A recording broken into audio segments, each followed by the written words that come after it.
दोस्तों, जय माता दी।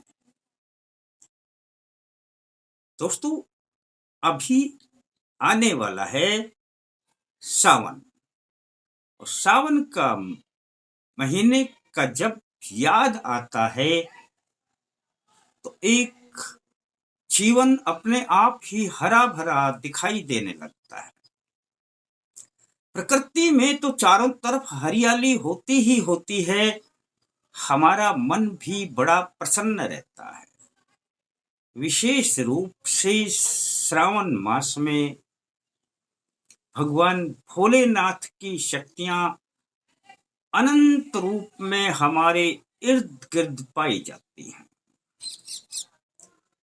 और आज मैं आपके लिए यही एक छोटा सा उपाय बताऊंगा कि सावन मास में यह आप धारण करें अपने गले में, तो आपके काम जल्दी से कभी नहीं रुकेंगे। काम बनते चले जाएंगे। अब विधियां थोड़ी सी अगर आप समझ लेंगे तो आप इसे कर भी पाएंगे अपने घर में ही। और इसे जब आप धारण करेंगे तो आपका जीवन बदलने लग जाएगा। जी हाँ, मैं बात कर रहा हूं रुद्राक्ष की। यूं तो रुद्राक्ष बहुत मुखी पाए जाते हैं, परंतु मैं आपके लिए जो उपाय डालता हूं वह बड़े ही सरल उपाय डालता हूं ताकि आपको कोई परेशानी ना हो। और मैं बात करूंगा पंचमुखी रुद्राक्ष की। पंचमुखी रुद्राक्ष बहुतायत मात्रा में मिला करते हैं और इनकी कोई डुप्लीकेसी नहीं आती है। आपको सुविधा से प्राप्त भी हो जाएगी। पंचमुखी रुद्राक्ष को स्वयं रुद्र रूप माना गया है, महाकाल रूप माना गया है। और यहाँ तक कि इसको धारण करने वाला अंत समय में भी जब कभी मृत्यु को प्राप्त होता है तो वह भगवान भोलेनाथ की शरण में है।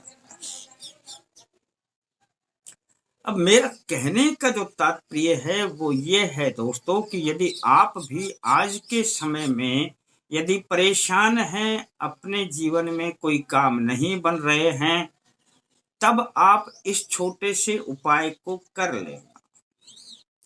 और एक पंचमुखी रुद्राक्ष बाजार से ले आना सुविधा पूर्वक मिल जाता है। अब करना क्या है, आप किसी भी दिन ले आएं और अपने घर में एक पात्र में थोड़ा सरसों का तेल डाल करके और इस पंचमुखी रुद्राक्ष को उसमें डाल दें।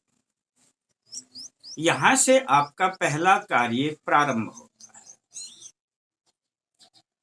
3 दिन के बाद इसे अपने इस तेल में से निकाल लें। तेल का तो आप अपने किसी भी प्रकार से प्रयोग कर लें। अब यह जो रुद्राक्ष है दोस्तों, अब आपने इंतजार करना है किसी भी सोमवार। सावन मास में जो भी सोमवार आए उस दिन इस प्रयोग को कर लेना दोस्तों। समझ लेना अटके से अटके काम बनने लग जाए। सोमवार को आपने नहा धो करके यह प्रयोग करना है। और आपने इस रुद्राक्ष को सबसे पहले शुद्ध जल से धोना है, फिर कच्चे दूध से धोना है। उसके बाद यदि आपके पास कोई भी जल हो, नदी का कोई गंगा जल मिल जाए तो अति उत्तम है, नहीं कोई तीर्थों का जल मिल जाए, कैसा भी जल हो कोई, तो वो नदी के जल से इसको स्नान करवा दें। गंगा जल हो तो अति उत्तम है। करवाने के बाद फिर शुद्ध जल से स्नान करवा दें दोस्तों। और अब इस पर आप किसी भी कोई रोली हो, कुमकुम हो, सिंदूर हो, जो भी चंदन हो आपके पास, इसके ऊपर तिलक कर दें। दोस्तों, अब इसमें आप लाल या काला धागा डाल लें। लाल रंग का मिल जाए तो भी ठीक है और काले रंग का मिल जाए तो भी ठीक है। आपने दोस्तों अब इसको दीपक जला करके पूरब की ओर मुख करके और कम से कम दीपक के आगे इसे रख देना और आपने कम से कम 10 मिनट जिस अंदाज में मैं बोलता हूं उस अंदाज में कर लेना दोस्तों। ओम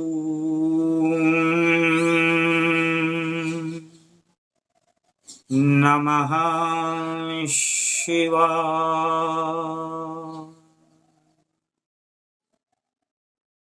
ओम